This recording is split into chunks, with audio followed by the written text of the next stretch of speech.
Hello. So we're going to look at analysing the effect of an indirect tax. And just to recap, an indirect tax is a tax imposed on producers which increases their cost of production, but is ultimately paid for by consumers. So if we focus now on the analysis of the three diagrams that we've looked at here, we can make sure we can explain their effect. Okay, so quite simply, an indirect tax would increase a firm's cost of production. That increased cost of production means that firms are less willing and able to sell at a given price and time. Therefore, there is a reduction in supply, and on our diagram we see that is from S to S1. There is a contraction along the demand curve, and as a result we see an increased price P to P1, and we see a reduced quantity Q to Q1. Okay, so that is analysis of the supply and demand diagram that we see on the top left. Okay, however, the analysis probably would not stop here with regards to a particular exam question. If you had an exam question where you were evaluating the effects or the usefulness of an indirect tax in correcting a market failure, for example, you would want to follow up this reduced quantity Q to Q1 by linking back to how it would correct the market failure. So, for example, you would say the reduction in the quantity Q to Q1 and the increased price P to P1 should therefore lead to a reduction in the welfare loss, or prevent overproduction or prevent overconsumption. And something that's probably more appropriate to the relevant with regards to when talking about the other diagrams, and we can show the impact on the welfare loss. Okay, so let's have a look at the final two diagrams. So again, the analysis is very similar. Initially, the only slight differences are the reference to the welfare loss, which will have changed. So again, just to abbreviate, we're going to put that with regards to the bottom left diagram, we've got an increased cost of production, which has been abbreviated to COP. On the bottom left diagram, that increased cost of production, again, I'm not going to repeat it, but firms are less willing and able to sell at a given price and time, and this leads to a reduction in firms' ability to supply. So the increased cost of production reduces supply. We see a reduction in supply. MPC equals S to S plus tax.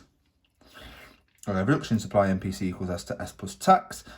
We see that contraction along the demand curve, which we previously mentioned there. As a result of that, we do see an increase in price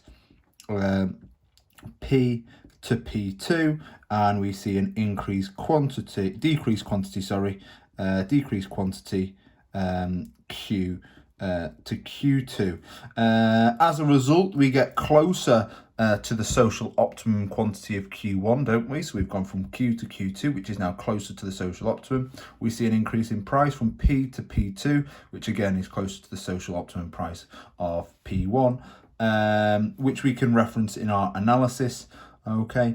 But the other thing to mention here is that there is a reduction in the welfare loss to society. Because we're getting closer to the social optimum, we have a reduced welfare loss, A, B, C, to D, B, E. So that's something to note there, that the increased cost of production means that firms are less willing and able to sell at given price and time, reducing the supply, and we see the MPC equals supply curve shift to the left to S plus tax. We see that contraction along the demand curve, the D equals MPB equals MSB. We see that rise in price from P to P2. On this particular diagram, that's why I've referenced the prices, and we see a reduction in quantity from Q to Q2. As I mentioned previously, we're getting closer to that social optimum quantity of Q1, and we're getting closer to the social optimum price of P1. Some additional things you may wish to add to your analysis. And importantly, we see a reduction in the welfare loss from the initial area ABC to DBE. Okay, and then finally we'll have a look at the negative externalities in consumption diagram, where we have imposed again an indirect tax. And we'll explain what is going on here. So again, the indirect tax would increase a firm's cost of production.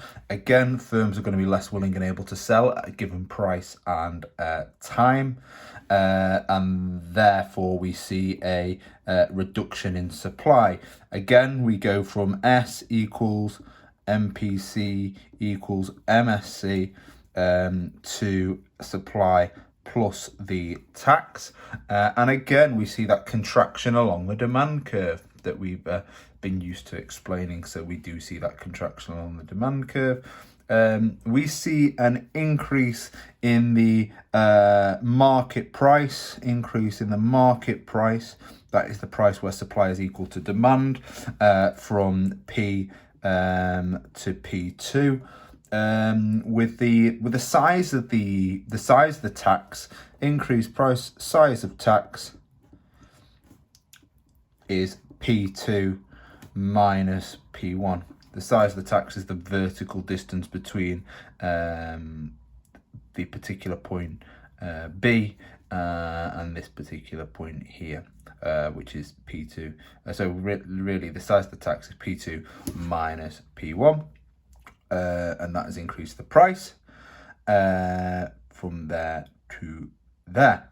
And then we also see the reduction in quantity as a result of the increased cost of production, which reduced the supply, as because firms are less willing and able to sell at a given price and time. We see that contraction along the demand curve, and we see the increased market price, in this case from P to P2, with the size of the tax being P2 minus P1.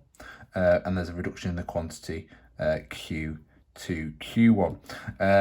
As a result of using this tax and the size of this tax, it would actually eliminate the welfare loss to society, and we would achieve the social optimum level of output and fully correct the market failure. So these are three diagrams that you can use and analyze. Key thing to remember is that you must state that an indirect tax increases a firm's cost of production. Failure to reference the increased cost of production will make your analysis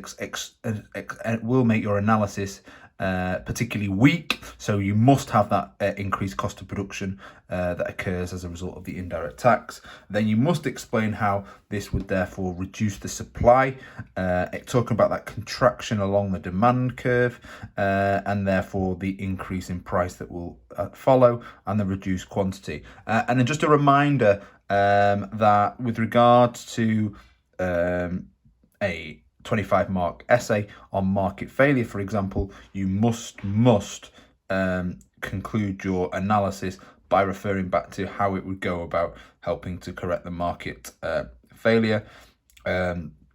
So for example, with regards to this particular negative externalities in consumption diagram, where we've imposed a tax on, for example, a demerit good, the reduction in quantity from Q to Q1 should prevent the overconsumption of this particular demerit good, if that's what we were looking at, and it would eliminate the welfare loss, and therefore you would say it would fully correct the market failure.